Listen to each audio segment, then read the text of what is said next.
ครับผม อะไรถามเรื่อง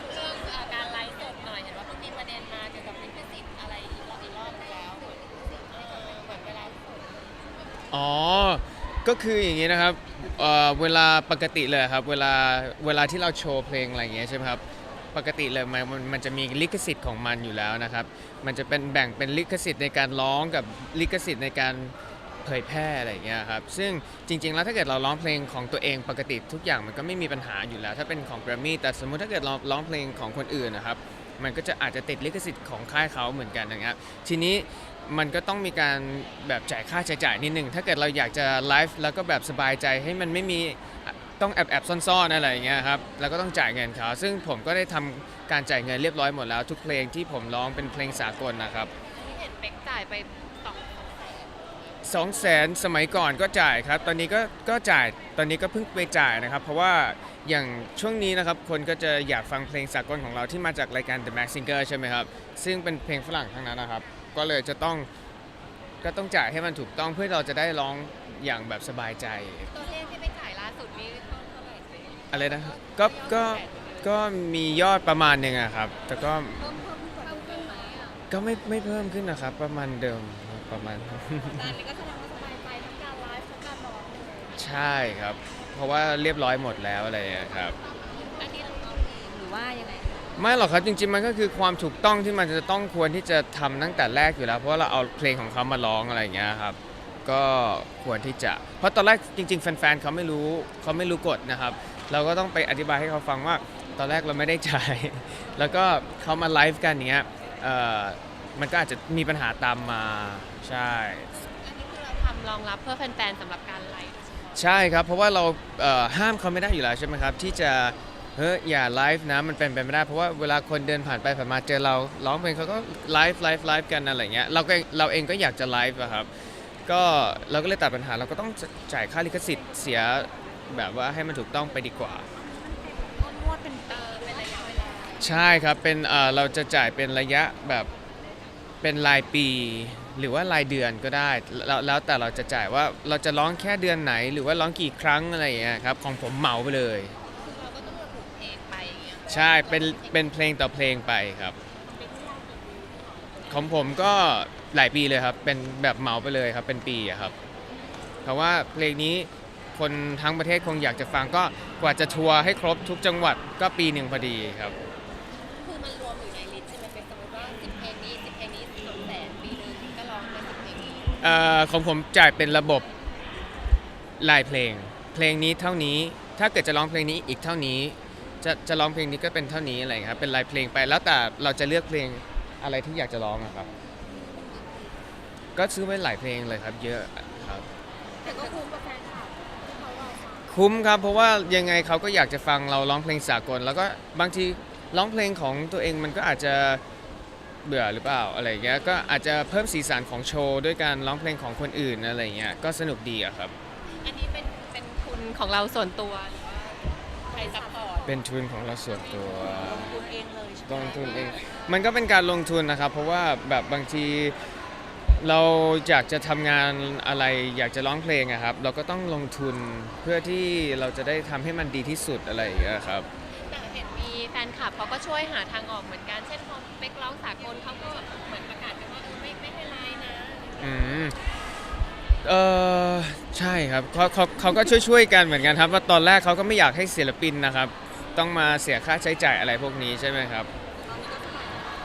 ใช่ครับแต่ว่าจริงๆตอนนี้มันก็จะมีการไลฟ์ที่แบบเหมือนไลฟ์ทั้งเพลงไม่ได้ผมก็ไม่แน่ใจเหมือนกันอาจจะได้แค่แบบเกือบทั้งเพลงอะครับใช่ไหมครับก็คือ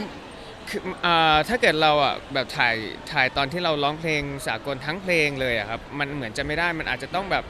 หันไปถ่ายคนอื่นบ้างแบบถ่ายบรรยากาศบ้างแล้วกลับมาใหม่คือไม่งั้นมันจะเป็นการเหมือน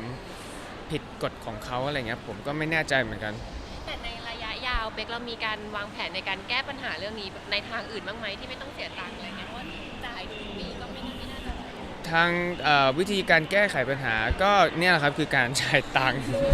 จ่ายไปเรื่อยเพราะยังไงเราไม่ใช่มันไม่ใช่ลิขสิทธิ์ของเราอยู่แล้วถ้าเราอยากจะร้องเพลงของเขาหรือเพลงของคนอื่นเราก็ควรที่จะต้องร้องจ่ายให้เขาซัพพอร์ตเขาอะไรเงี้ยครับๆนึกภาพเพลงใหม่ของเป๊กแล้วก็เป็นเพลงสากลไปเลยอันนี้ดูไหม ก็ก็น่าสนใจดีเหมือนกันนะครับทำเพลงไทยของเบคแล้วก็เป็นเนื้อภาษาอังกฤษหรือว่าอะไรก็น่าสนใจดีเหมือนกันนะครับ ตอนนี้มีวางโปรเจกต์ไว้หรือยัง โปรเจกต์มีแล้วครับตอนนี้ถ้าเกิดว่างจากคอนเสิร์ตเมื่อไหร่อะครับก็จะต้องรีบเข้าห้องอัดไปทำเพลงกับโปรดิวเซอร์อย่างเมื่อคืนผมไปงานที่โคราชมานะครับก็เสร็จกลับมาจากกรุงเทพก็ดึกอะครับก็ต้องไปห้องอัดถึงดึกเลยแล้วก็กลับบ้านมาจัดกระเป๋าแล้วก็มาที่นี่อะครับเพลงที่กำลังจะออกกับแกรมมี่อะครับเพลงล่าสุด ตอนนี้เป็นซิงเกิลก่อนเพราะว่าค่อยๆทยอยออกแล้วเดี๋ยวค่อยรวมทีเดียว จะได้ฟังเป็นคนไทย เร็วที่สุดเลยครับเพราะเป๊กก็อยากจะออกให้เร็วที่สุดนะครับจริงๆออกได้เลยก็ได้แต่ว่ามันกลัวจะไม่ดี ก็อยากจะทำเรื่อยๆเรื่อยๆให้มันแบบดีที่สุดอะไรเงี้ยแนวเป็นแนวที่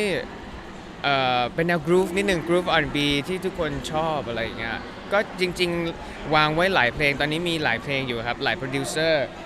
อะไรที่มันแข็งแรงที่สุดเดี๋ยวเป๊กก็จะเอาออกมา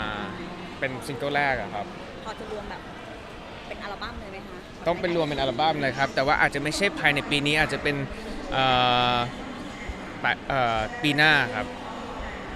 อันนี้สัญญาที่เรามาทำเพลงเป็นสัญญาต่อเนื่องที่มันมีอยู่แล้วหรือว่าเพิ่งมาเสร็จ เป็นสัญญาต่อเนื่องครับ มีมานาน เป็นจริงๆแล้วเซ็นไว้จากเดิมประมาณ 5 ปีใช่ไหมครับเหลืออีก 3 ปีครับก็อันนี้ก็คือต่อเนื่องไปไม่ได้ถอนสัญญา คือต่อจากนั้นมี3 ปี ใช่ครับ อาจจะดูแลก็เลยมีคนบอกเราก็น้อยใจเริ่มมีคนน้อยใจ เหรอครับโอ้อันนี้มันก็เป็นเรื่องที่แล้วแต่คนจะคิดกันนะครับ แต่จริงๆ ถ้าเกิดเคยมาดูโชว์ผมมาหาผมเนี่ยผมก็จะพยายามทั่วถึงทุกคนเท่าที่จะทำได้นะครับ เพราะว่าเราก็แคร์เขารู้สึก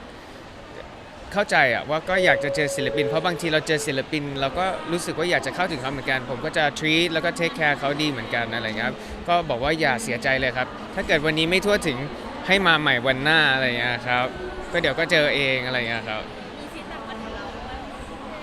ไม่เจอไม่ได้ มีเยอะครับมีเยอะเพราะว่าผมก็เวลาทำงานเสร็จผมก็จะนั่งอ่านไอ้ Facebook Instagram Twitter อะครับอ่านคอมเมนต์ว่าจริงๆแล้ววันนี้เกิดอะไรขึ้นบ้างอะไรเงี้ยที่เราไม่ทราบเวลาเราอยู่บนเวทีอะไรเงี้ยครับก็จะมีเขาก็พูดมานะครับบางคนก็บอกว่าเอ๊ะมีบินมาจากเมืองนอกแล้วตะโกนเรียกเราแบบ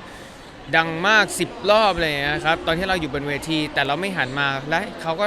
หันหลังกลับไปร้องไห้แล้วเดินออกไปเลยเขาบินมาจากอเมริกาครับ เบนก็เลยบอกว่าเฮ้ยจริงเหรอเราก็ไม่รู้เลยว่ามันเกิดแบบนี้ขึ้นเพราะว่าเราอยู่บนเวทีแล้วเราใส่เอียร์มอนิเตอร์พออยู่บนเอียร์มอนิใส่เอียร์มอนิเตอร์แล้วมันจะไม่ได้ยินเสียงคนฟัง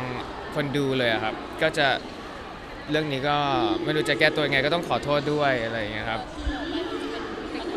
ตายบ้างไหมไปกามา ไม่หรอกครับมันก็คงต้องทุกคนมันต้องมีดราม่าเรื่อยๆอยู่แล้วก็อย่าไปใส่แบบโฟกัสที่ดราม่าอะไรอย่างเงี้ยครับมันก็ปล่อยให้มันเป็นอะไรที่สบายๆไปดีกว่าครับเพราะว่ามันต้องมีอยู่ทุกวันนะครับแล้วก็ไม่ได้ซีเรียสอะไรครับ ยังเป็นผลิตที่เป็น ผลิตโชคคนเดิมเพิ่มเติมคือ FC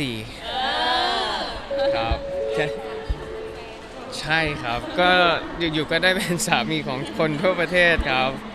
พี่เป๊กคะอยากรู้นิดนึงที่มาของคุณหลวงนี่มันคืออะไรอะคะ ที่มาของคุณหลวงนะครับไปคิดว่ามาจากไลฟ์ตอนนั้นที่ยังมีคนดูประมาณ 20 คน คือผมอ่ะจริงๆแล้วไลฟ์มาตั้งนานแล้วครับ แต่ว่าบางทีคนก็ดู 15 คนบ้าง 20 คนบ้างอะไรอย่างเงี้ยแต่ก็ไม่สนใจก็ไลฟ์ต่อไป พอคนมันน้อยบางทีเราก็ไม่ได้คิดว่าเราจะมันจะเผยแพร่อะไรออกไปเยอะ ผมก็ทำตัวติงตองบ้าบออะไรเงี้ยบางวันผมก็ทำตอนนั้นที่ผมไปต่างจังหวัดนะครับผมก็ทำผมแสกกลางเขาก็เลยบอกว่าเราอ่ะเหมือนคุณหลวงมันก็เลยเป็นที่มาของคุณหลวงแล้วก็มีอีกทริปหนึ่งที่ไปต่างจังหวัดไปเกาะอะไรอย่างเงี้ยนะครับไลฟ์ผมมันไม่ดีมันค้างหนักเลยครับจนแล้วเขายังคุยต่อกันแต่หน้าผมเนี่ยค้างเงี้ยอะไรเงี้ยครับแล้วเขาก็คุยกันต่อจนกระทั่งเป็นต้นกำเนิดของเรือนหนึ่งตอนนี้คือแฟนคลับทุกคนเขาจะเรียกตัวเองเป็นกรุ๊ปนะครับว่าเป็นเรือน1เรือน2เรือน3ตอนนี้ก็มีเป็นแบบ100 เรือน ใช่ครับ ก็เป็นต้นกำเนิดของเรือน แล้วก็เป็นแบบตอนแรกเขาก็เป็นบ่าว แล้วเขาก็ค่อยอัพตัวอัพตัวขึ้นมา ขึ้นเรือนแล้วก็เป็นเมียครับ เขามีเลเวลของเขานะ มีเลเวลค่อยๆ ขยับขึ้นมาครับ วันนี้ขึ้นไปอีกทุกคนมีทะเบียนสมรสกันแล้วด้วย ใช่ครับใช่ เซ็นกันด้วยครับ เพราะว่าเขาก็เอามาให้เซ็นที่ภูเก็ตครับ แบบว่าต้องเซ็นนะอะไรอย่างงี้ครับ ความรู้สึกเป็นยังไงคะมีเมียหลายคนเลยเนาะ ก็โอเคครับไปที่ไหนแล้วก็ไม่ตกทุกข์ได้ยากครับ เพราะว่าเมียก็เมียทุกจังหวัดเมียเอาขนมนมเนยอาหารมาให้ตลอดพวกของแต่ละจังหวัดนะครับสตอถ้าไปใต้ก็สตอถ้าไปเหนือก็ไส้อั่วไปอีสานก็จะเป็นส้มตำแหนมเนืองอะไรอย่างเงี้ยครับก็ตลกดีน่ารักดีก็ทานหมดแล้วก็ให้พี่ๆแบ่งกันทานอะไรอย่างเงี้ยครับ เป็นทานทุกวันนี้จะทำให้เราพอใจที่สุดของเราเนี่ย โอ้โหก็คิดว่าทุกคนก็คงจะทราบนะครับว่ามันน่าจะแบบเป็นอะไรที่แปลกอะครับมหัศจรรย์มากๆกับสิ่งที่เกิดขึ้นนะครับ ก็รู้สึกประทับใจแล้วก็ ไม่คิดเหมือนกันว่าวันนี้มันจะเกิดขึ้นได้นะครับ ก็ดีใจสุดๆเลยอะครับใช่กับสิ่งที่เราพยายามมาตลอดระยะเวลา10 ปีนะครับมันเหมือนตอบแทนเราตอนนี้อะครับก็รู้สึกแฮปปี้ที่สุดที่เรายังมีความพยายามและเราไม่ได้ทิ้งมันไปก่อนนะครับก็ขอบคุณสิ่งต่างๆ ที่เป็นกำลังใจให้เราสู้จนถึงหยดสุดท้าย แล้วก็วันนี้มันก็สำเร็จผลอีกครั้งหนึ่งก็ขอบคุณสำหรับกำลังใจทุกๆ คนด้วยอะครับ